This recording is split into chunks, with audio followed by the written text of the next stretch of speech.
Welcome back to Carrying Wayward, a supernatural podcast for fans who aren't ready to let go and newcomers to the series who are ready to jump in. I'm Marie Vigourou. And I'm Drew Schulman. In this episode, we're diving into Supernatural Season 1, Episode 7, Hookman. Let's get this show on the road.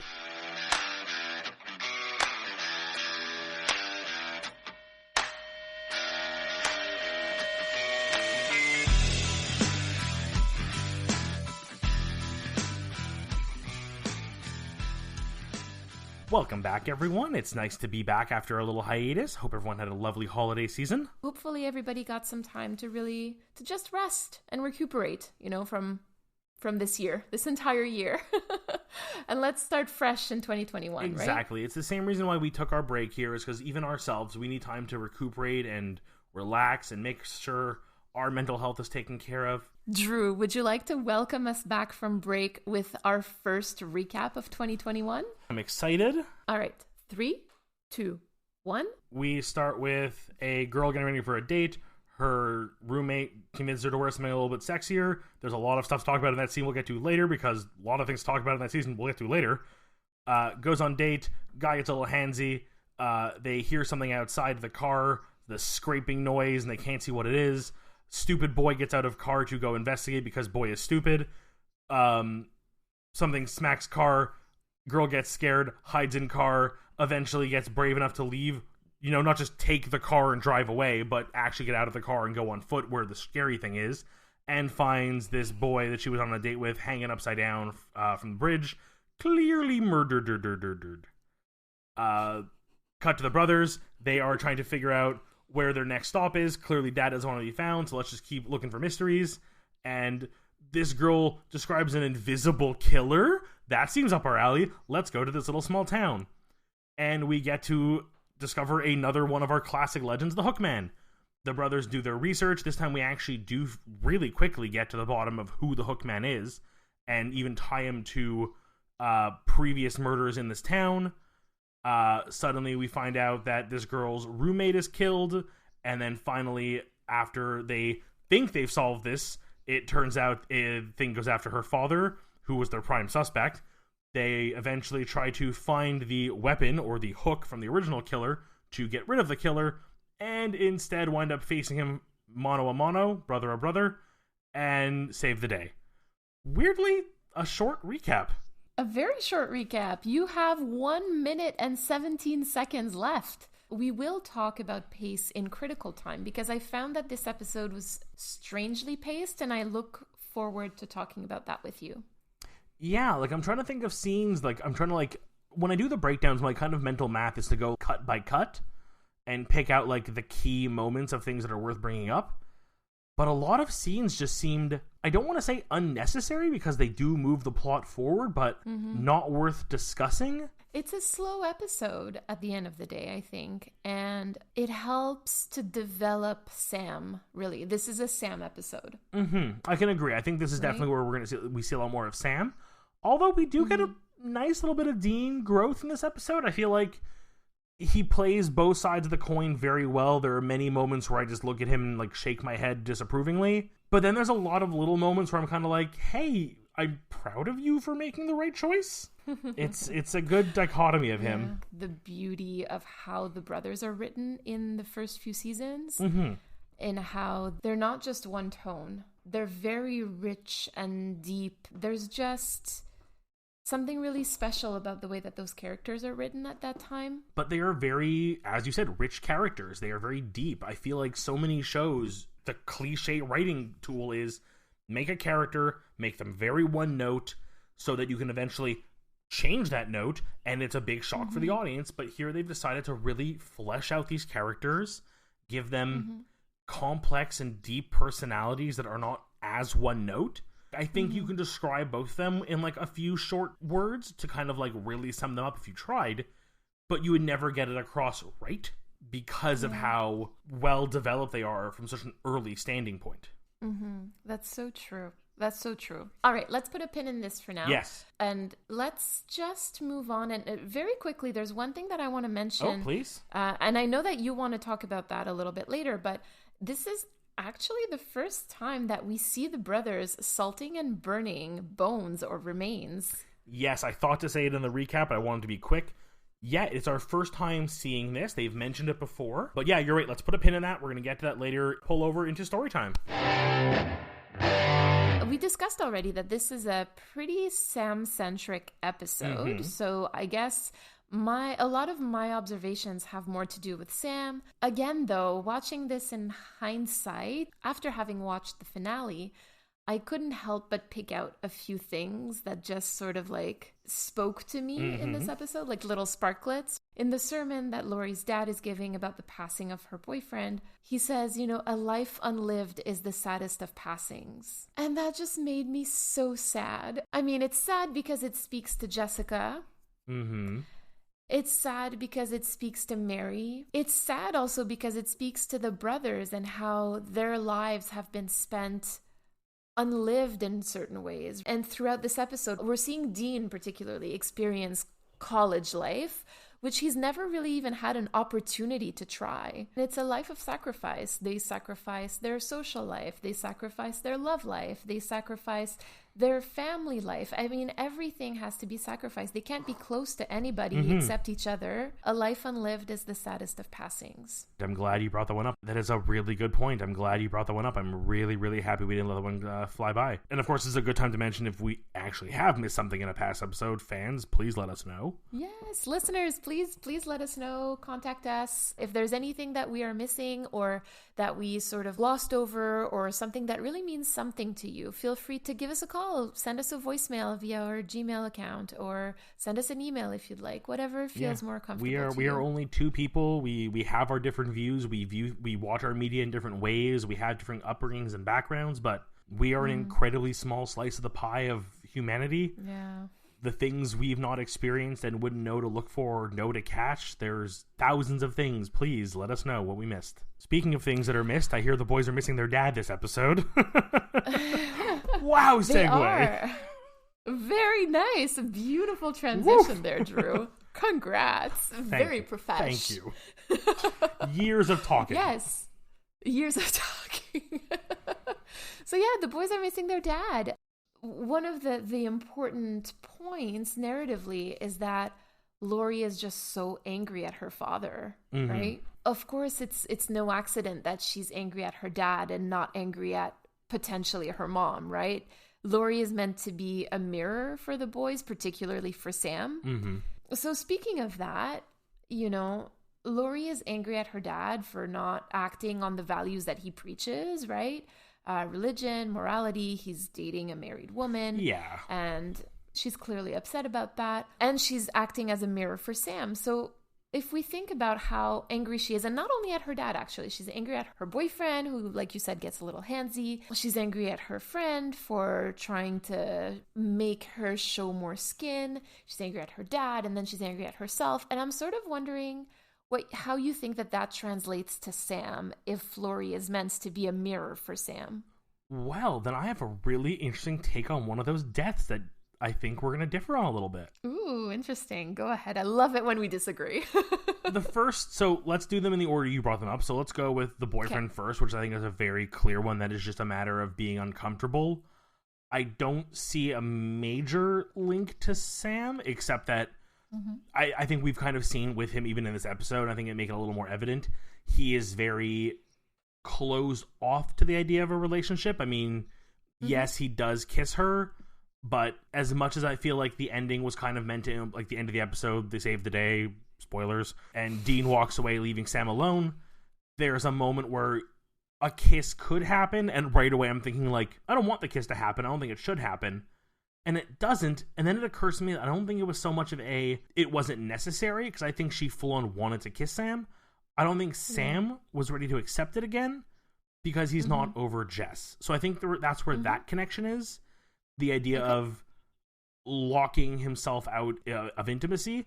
Again, not drawing a parallel to the way this now dead date was treating her, but I think that's what the only connection there is to that scenario is Sam's inability to be intimate at the moment. Yeah, no, for sure. So I absolutely agree with that. But do you not think that the connection is also so that they're able to connect about losing a loved one?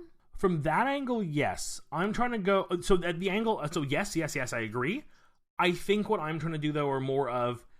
If the roles were reversed, if Sam were the one being haunted, what of his existing character traits would be showing off in these 3 deaths? So... Okay. The reason why someone touching him, getting too sexual or too handsy with him, would be he's not ready to open up that way. Mm-hmm. The attack on her father would mirror just the pain Sam feels against his father. I mean, John has not only inadvertently roped him into coming back to this lifestyle. I mean, at the end of the day, yeah, he blames himself for Jess's death, but he's only in this as far as because of his father. As far as he knows, this lifestyle, this knowledge, this, that burden of knowing this is all because of John. Of course, there's some resentment for Dad, and then on top of this, we have this he's clearly avoiding them thing. Yeah, and then the one that I really think is the most interesting is, as you said, all of these deaths are because Taylor, right? Lori. Why did I get Taylor? Taylor is the roommate. Okay. So of all these deaths.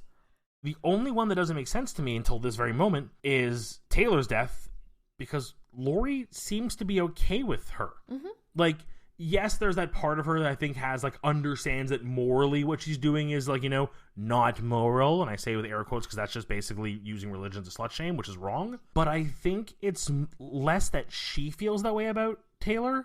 It's because her father feels that way and she's channeling her father. This is the Johnisms that Rochelle was talking about a few episodes prior, right? Mm-hmm. So the boys have internalized, Dean has internalized the Johnisms, right? And they come out every once in a while. In this case, I think Lori has internalized her dad's emotions, her dad's isms. Yes, thank you.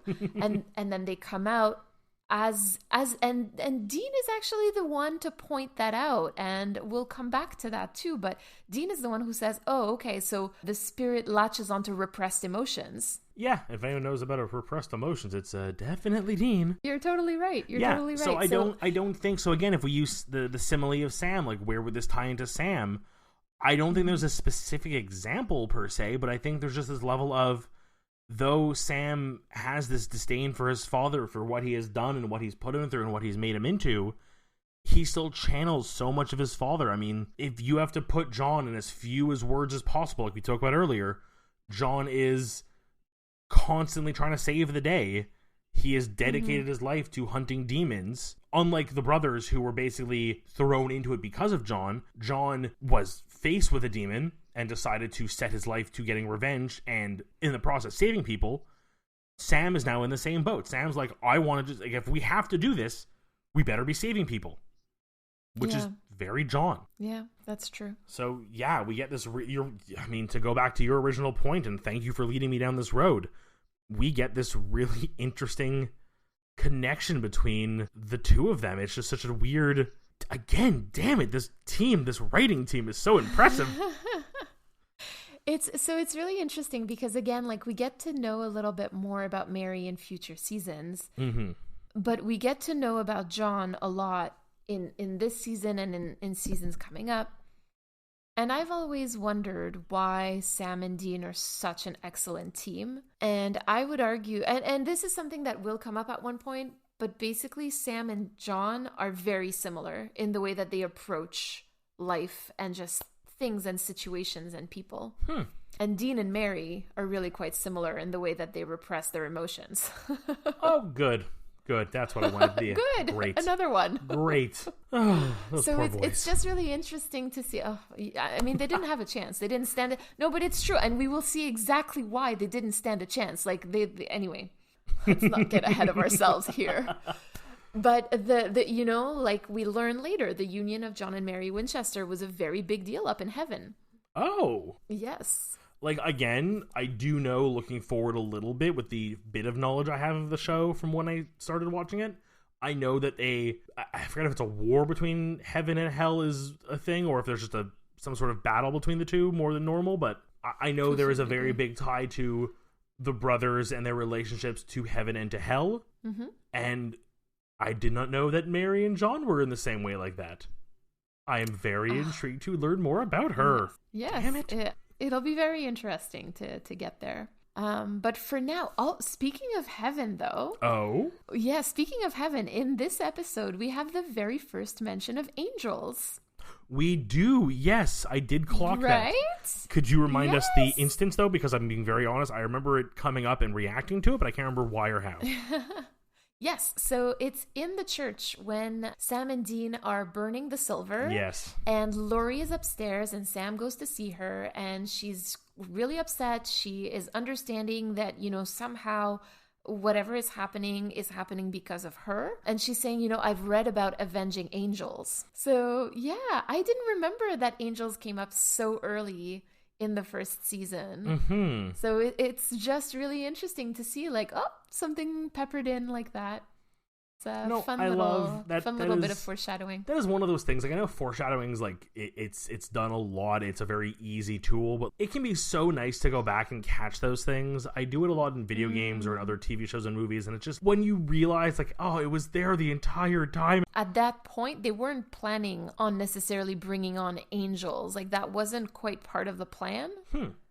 From a production standpoint, but it's just really funny to see the lore of angels coming up so early. So I was really quite happy about that. So another little tragic bit of foreshadowing. Near the end, Laurie is talking about how she's feeling so isolated and everyone close to her gets hurt and is told to have faith through it all. No, she's being told have faith.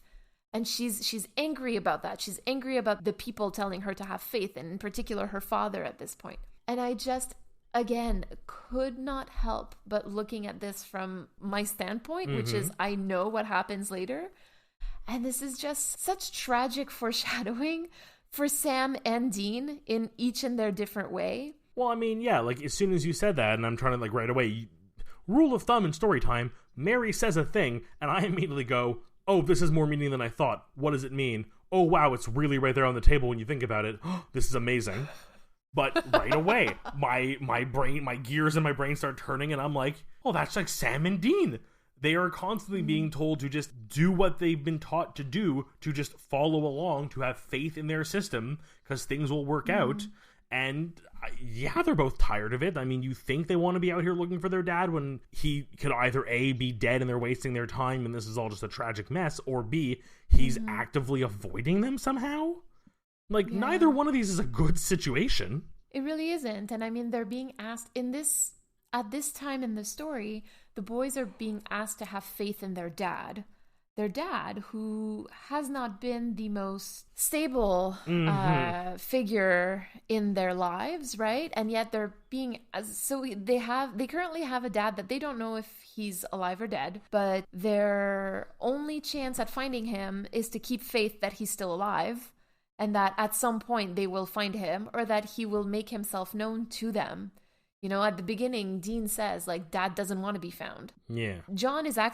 According to them, John is actively hiding from them. I wanted to bring up just a couple of things about Dean. Yes, please. Of course. So there's this really interesting moment at the very beginning for Rich's funeral, where the boys are walking into the church, and then they're sitting down, and the Reverend is about to finish his sermon, and then Sam has to nudge Dean for him to bow his head down and and say amen, etc. And it's just so interesting to me because this little bit there that we see and hear, or not even we don't even hear anything, but what we see is just becomes so important later because it shows already that Dean has a lack of faith. And that although he has a blind faith in his father at the moment, that's what he displays, he lacks faith in almost everything else. But I also think it goes back to what we said last episode, which is their inability to blend in because they are so different. At the same time, if Sam were actually bowing his head in prayer, he would not be looking around to notice Dean not doing it. which means he's also kind of just playing along because it's the thing you're supposed to do. Yeah, you know what? I agree with that. I like that interpretation. And I will also bring up what you said in Phantom Traveler, where you said, that Sam doesn't always trust Dean to do the right thing. Mm-hmm. He's like, it's Christo, right? Like, this, right? And there's no excuse this time. You're not on a plane about to crash. Yeah, exactly. And so I think that Sam is also aware that Dean is just not always trustworthy either. Mm-hmm. So again, it shows a lack of faith of Sam in Dean. So it's just interesting to see like these holes, like these faith-shaped holes in the boys. It's the fact that they have so much faith in so many different things, but then clearly have faith in none of it. Yeah. Yeah, they have faith in their father. They've gone to the book for advice. They've followed everything he's taught them. They have faith in their father, but I guarantee you none of them trust him right now and have no faith in him. But they're playing the I have faith because they need to. Interesting. Ooh, again, so basically they're repressing their lack of faith. Mm-hmm. So, okay, again, because I've been wondering about this, like, what is the theme of this episode? Because usually I try to come up with a theme for the episode so that it can guide our conversation, but this week I really had trouble finding it because there were just so many things, like that idea of faith, that idea of repressed emotions, and also like carrying pieces of people with you. So like Dean carries the Johnisms, Lori carries like her father's mentality, Sam carries Jess around. I don't know. I just feel like this episode is so rich in possible lenses to analyze it through that it was hard for me to just pinpoint one this week. Now let's keep that in mind, the theme that we came up with for this little point here. So Sam is usually the bringer of knowledge, right? We've established that, we know this. But in this episode, we have an interesting dynamic. Touched upon it before, very quickly. So something interesting is happening with Dean, where he's the one who's able to formulate the idea that the spirit latches on to repressed emotions. And he also is able to verbalize so well that Lori is conflicted about the morality or immorality of her father's dating choices. And I am wondering what that says about Dean, who is usually so unable to verbalize emotions, yet he's so able to recognize repression and conflict in someone else. Specifically about their father. Well, specifically about sexuality also. Wait, let's try this little game. I compared Lori and Sam at your request. Let's do a Dean and Lori real quick. Ooh, yes. Okay, go. I'm listening. Obviously the first one, the bad touch, is...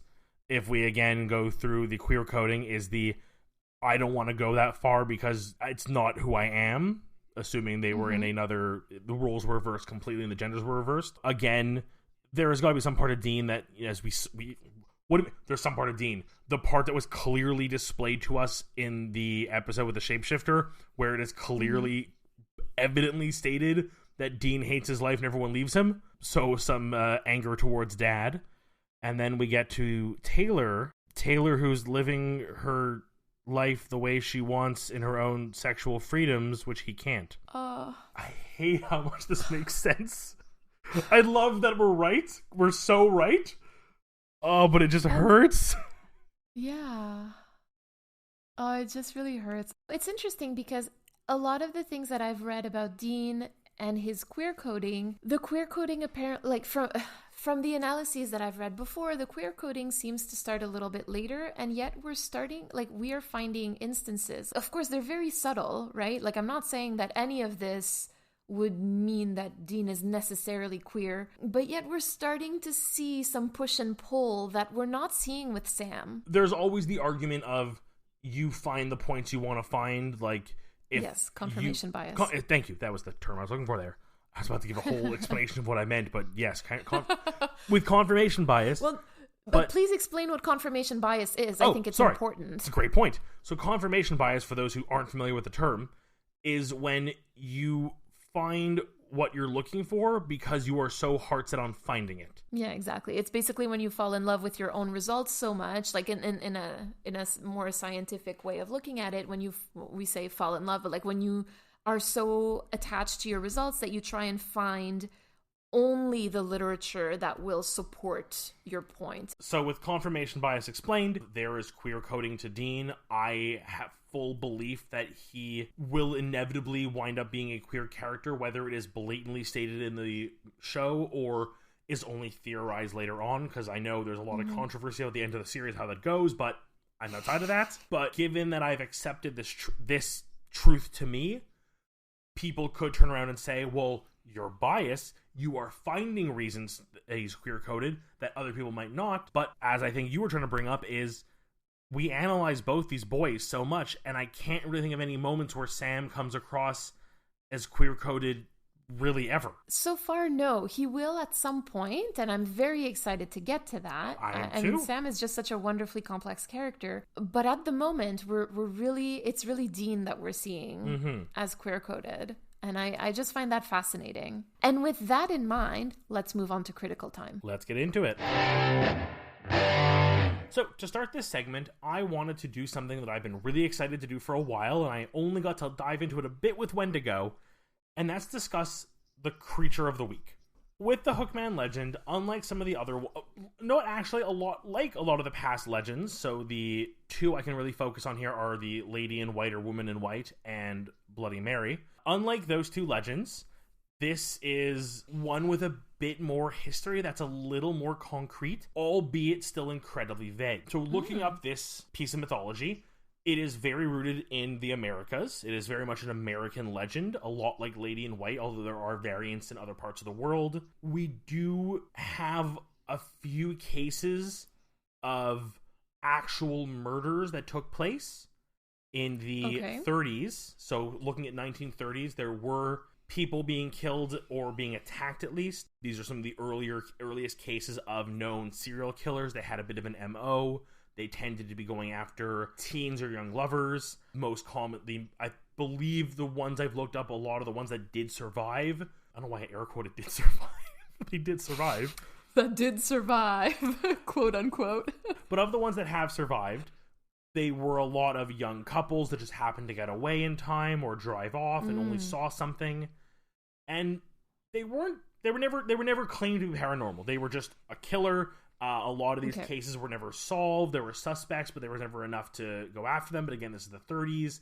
What tools they had at their disposal, a lot less. And then we get to a newspaper column where somebody has written in to the advice column to share a story about a maniac going after couples necking at Makeout Point or Lover's Lane, of whatever you want to call it. And this published article in an advice column warning against this, I say public shows of affection, but, like driving your car up to a remote area and making out or hooking up in a car because there's a killer on the loose, is our first written piece of documentation of the Hookman. Okay. It was disproven. It turns out this person had just written a story to scare people off from making out because they were opposed to it. I knew it. I was like, but are you sure that this is not just a question of like the morality of it, like the morality police being like, oh, be very careful. Yeah, no, that's exactly what it is. A few professors of literature have actually even compared the way she wrote it and the way she described little bits of it. And it's a very short letter. You can find it online.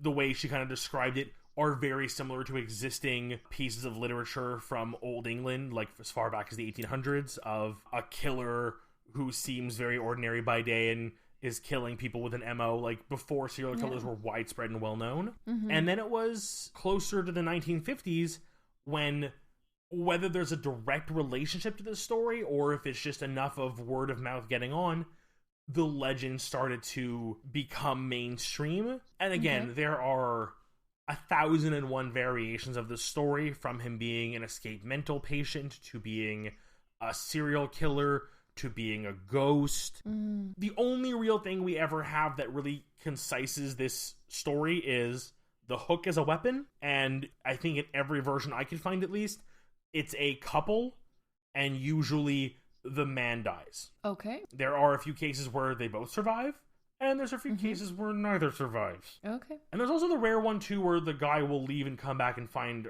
the girl dead in the car. Okay, so basically, like, it's pretty interchangeable. Yeah, it's pretty interchangeable, but it seems to follow the very classic horror story of... Horror myths like this always sort of go into two buckets. There is the warning which this falls into. This is the scary thing that happened because they did a thing. So the thing in this case is sneaking off to go make out in a car somewhere, which some people might say is wrong, but I say go and do you. And as a result, they were murdered or attacked or scared off. Okay. Versus Bloody Mary, who is more of a scary story to dare you into doing something, trying to push you to do something. You know, how many of us grew up in a town where there was a spooky house and it was tradition to go up and ring the bell? Ooh, yeah. You know, that's luckily not too many around me, but I've heard of a few. Yeah, for sure. Oh, that's interesting. So that is all there really is about the Hookman. It really doesn't have a very concise start point, but a lot of little tidbits that kind of lead us to believe that the legends did begin as, well, a warning in a newspaper by someone who was inadvertently, or not trying to, but kind of plagiarizing old British stories, and may also tie into some actual murders that did occur. But the concept of a spirit or the weapon being a hook are really just flavors that were added to the story as it got told over and over again. Well, you see, I find that really interesting because it seems like the story is fairly well developed. There's a murder weapon, you know, there's like the idea, like the morality idea, but yet it's still vague enough that the writers could play with it a little bit. And I find that that's probably the lore that I assume would be the easiest to write for, because you have guidance without being caged in 100% to a very strict lore. Yeah, that was my biggest complaint when it came to the Wendigo, albeit they did, I still say, some pretty decent justice by comparison to most media. You have a very solid foundation for a legend that deviating it from it kind of feels wrong. Whereas here you have such a wide gamut of stories and variations and details that being a spirit, being a preacher, the weapon being a hook, being haunted, all of those things are very fine. And I then wanted to see if there was one other detail about the first killing in the episode, specifically how she finds him dead. Oh, suspended by the feet from a tree? Hanging up, just being hung upside down. So the hung upside down does actually appear in a few variants of the legend. Oh, okay. The idea of something scraping along the top of the car being like, you know, his hand hanging there. But I know from experience that you have brought up in the past doing tarot reading. And so I'm not super adept when it comes to tarot, but I do know a few of the cards. And I know there is a card called the Hanged Man. And that card often depicts not what you would expect, which is someone being hanged, but someone hanging upside down. That's true, yeah. And I will be fully honest, I had to look it up and see what the idea of the hangman was, what the card represented. Do you know off the top of your head what it means? Well, I know that it's about being stuck in a situation that makes you unhappy. Yeah, and I think that's pretty much what I had. Again, it's the idea of being, it's being trapped in a situation. It really is just being where you're uncomfortable, which would make sense for hanging upside down, not the most comfortable thing. But given what we now know, looking back on the episode, as the connection between Lori and the Hookman, she was clearly in a situation where she was uncomfortable, which inadvertently summons the Hookman and leaves a hanged man, the symbol of being trapped where you're not comfortable. Oh, goodness. It's really interesting because there's also a parallel to be made with Sam here. In terms of, you know, so the hangman here, what I'm looking at, it says that it's about, you know, again, being stuck in a bad situation, but also about needing to let go. Oh. Right? Yeah, I find this is so interesting. I had not seen that. I really hadn't seen the visual of the hangman. So thank you so much for bringing it up. It was something, I don't know why that card sticks with me sometimes, because I think it's such a weird, interesting card. Like visually, because it stands out in this deck of cards that are also mystical or spiritual. Just a person hanging from their feet just seems so out of place and, well, awkward, which makes even more sense for the definition of the card now. And seeing the person hanging that way before my research led me to knowing that was a classic in the Hookman stories really had me right away go to tarot cards and go, there's something here. Yeah, that's so true. Well, thank you so much for bringing that up. That's so interesting. So there's my critical thoughts for the day. Now, what have you got for us? Well, let's switch gears and talk about the pace of this episode. See what I did there? So the pace of the episode. We've touched on this really briefly earlier, but I thought it was an interesting pace in this episode because there's a lot of back and forth. Mm-hmm. They go on location, to the library, to the police station, to the sorority house, to the fraternity house, back to the library, to the church. Like there's a lot of back and forth. Like geographically, they go to a lot of locations. And it's also strange because there are 2 murders, 2 attempted murders, and yet there's still plenty of time for interviews, for research, for bro time, and even for Sam development time. And it's not a longer episode than the other ones, but it just feels long. Like it feels like very little happens, like it feels very slow, and yet so much happens. And I don't quite know what to make of that. So something I did read about when I was researching The Hookman, it did lead to a little bit of research on this episode as a whole. And apparently, this was actually meant to be the 2nd episode. Ooh, interesting. Go on. But Kripke felt it wasn't scary enough, so he threw it down the queue a little bit to give them a bit more time to figure it out and build the scare. So I'm wondering if this isn't maybe due to overthinking and over-planning, or that in an attempt to make it more scary and make the monster of the week that much more menacing, they didn't maybe cut some stuff out that would have maybe padded the episode a little more and given it a little more filling. So he may have just been overworked. Mm-hmm. Okay, interesting. And I mean, I'm not complaining about the episode as a whole. I genuinely enjoyed this episode. Yeah, I really... We'll get to... I mean, we're getting ahead of ourselves here, but when we get to our crossroads, I'm still having trouble thinking of something. Yeah, no, and I totally get that. But... well, if we're going to speak of crossroads, my crossroads deal is very specific, and I would like to discuss it now. Not the deal itself, but the reason behind it. I would like to talk about Taylor. Okay. In this episode, who is a Black woman who seems to be pushing Lori down a path of immorality by, telling her to change her shirt from a button-down shirt to a halter top that shows off her skin. And I have thoughts. Because, yeah, so if we start to tear that apart a little bit, we're going to notice that we haven't seen that many Black characters in the story until now. And we are pretty deep into the story now. We're looking at, this is episode 7, and we haven't seen that many fleshed out Black characters. So this is one of the first ones that we see. And I'm putting this in very, very important air quotes. Like, not only is she there to contrast with, the virginal white character, she also gets brutally murdered. Yeah, so it feels very much like a over-sexualization and fetishizing of this Black woman who really was just trying to help out her friend to go out on a date and not look like she was going to study at the library. Yeah. Not that anything was wrong with what she was wearing at first, but clearly Taylor was doing this to try and help her and to help Lori, right? Like she wasn't being, I hate to use the word pushy, but she really wasn't bullying her into wearing anything different. This is something Lori asked her, like, what should I wear? Yeah. If we step back one step from this and move away from, there are so many problematic things in just that opening scene of the two of them that, like, yes, I knew was going to be a talking point come critical time. Yeah. But for a lot of the little things, Lori does ask for advice. She gives her an option. She's very body positive and affirming her and saying, like, you look great. This is a great outfit for you. You look hot.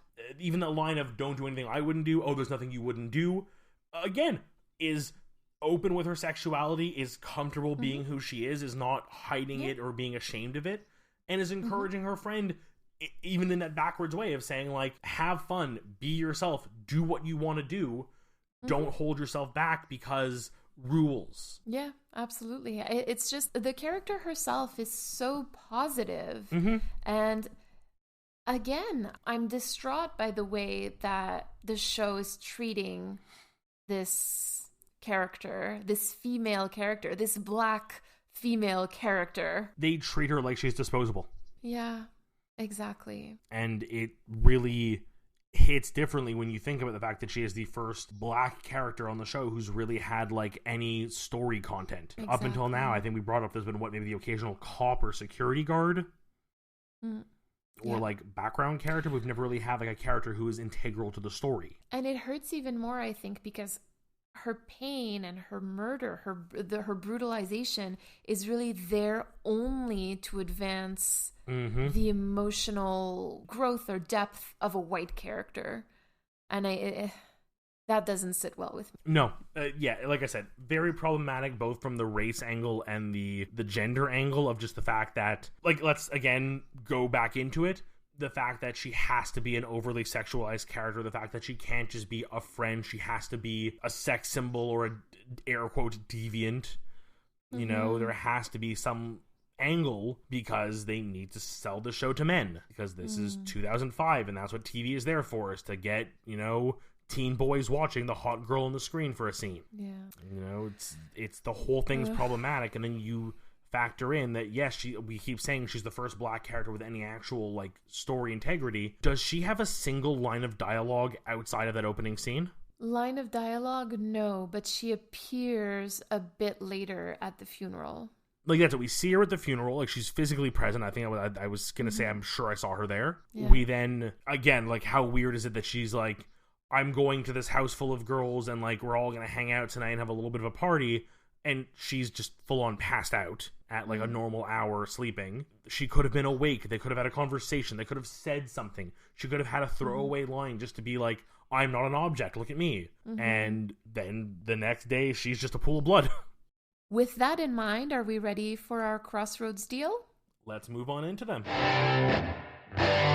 So like I said earlier, for me, my Crossroads deal would be to treat Taylor differently as a character, to treat her more humanely. There's really no need to sexualize her, fetishize her, and then murder her in that order. Yeah. I would like to see that part of the story be different, even if it means that somebody else would have to die, or, you know, like I'm not too sure what that would mean for the Hookman story, but I would be willing to do pretty much any and all sacrifice for Taylor's story to end differently in this episode. Yeah, like, again, I kind of like playing this game a little bit of the what if. If we had to change that, or if I were now being forced to put your wish into will, what I would do is I would keep Taylor as she is in the first scene, better management of her hopefully a little bit, and then maybe elaborate on that party they're at the end of that return to the house, and have one of the other girls have snuck a boy in or something and is like taking him into the closet after spinning the bottle, and she's a little bit like irked by this because she told her dad there wouldn't be boys at the party. Now she's lying to her dad and it's all this girl's fault. And then the next day, they wake up and they, oh, you heard them all night, and then you find out that the boy had left and it was the sound of her being murdered. That'd be better. Why don't I write? Why aren't I a writer for crappy TV? Not insulting Supernatural or the writers, but like cliche TV writing. I love that shit. I mean, honestly, like at the end of the day, if that, like I said, if that means that Taylor's story ends differently, I'm okay with it. I am open to any and all suggestions for this to happen differently. There was really no reason for her to be treated that way. No, agreed. I hope we get more black characters with some better development. I know a lot of shows around this age suffered from this issue, and the few shows I can think of where a black character finally steps in and gets an interesting role, it just feels so right, and you realize how much you've been missing it. Yeah. So good on shows that at least learned their lesson and made a move, so hopefully... I'm not sure that Supernatural does learn that, but... We'll have to wait and see. I'm sure we'll get something, hopefully, sometime soon. Yeah. Oh, we do. There's an episode with a racist truck. Yes, we are going to get to the racist truck episode. I am very excited for Racist the Truck, which is what I'm calling it now. Racist the Truck. I love it. So, coming to my Crossroads deal, I have made it very clear up to this point. I've had a lot of trouble figuring out what is wrong with this episode because despite the flaws we have found, I really thought this was a good episode. I liked the killer, the creature. I liked how they stopped it. I really liked seeing them properly salt and burn the body and actually get to put in some other practices. But I think they meandered a bit too much. Like, we get a full montage of them sitting in the library researching twice. Yeah, and then we agreed. technically have a third version of that where they are again looking at old documents, the same documents they were looking at this scene earlier. The picture hasn't changed. It's the exact same printed page they're looking at. But now they're at the party and doing it. It's just, like I think I had said earlier, it feels like there was maybe more plot and they had to drop some things to get some more scares or get some more gore or get some more action. And they then had to like cram these details back in. I think as much as I loved the Hookman as a creature and a myth, I would be curious to see the original episode 2 version of this episode. Ooh, interesting. Would it be worse? Would it clearly have different story elements? Because a lot of what we discussed today does revolve around Sam and Jess, and without the previous episode and him kind of letting go a little bit, would this be able to have the same pull? Would it give him a different angle to go at? A lot of questions, but I'd be curious to see what this episode was initially meant to be with a little less scare. Basically, I want to undo the Crossroads deal that Kripke clearly made. I mean, don't we all just want to see original scripts for certain episodes of Supernatural? Oh my god, I know. Like, I know that there's one script in particular that I want to see. For people listening who don't know what we're talking about, because this might be a little obscure because I only learned about it an hour before recording, there were some moments of scripts leaking for certain episodes that may have given a little more insight into scenes that were not as fleshed out in the actual filming. And the fan base, those of you in the fan base who know what I'm talking about, know what I'm talking about.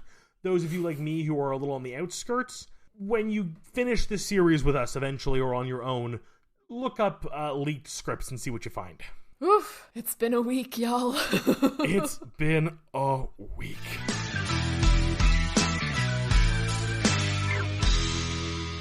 You've been listening to Carrying Wayward, a Supernatural podcast, produced by Rochelle Castellano, hosted by Mary Vigouroux, and myself, Drew Schulman. Subscribe on Spotify or Apple Podcasts for weekly content, including special episodes.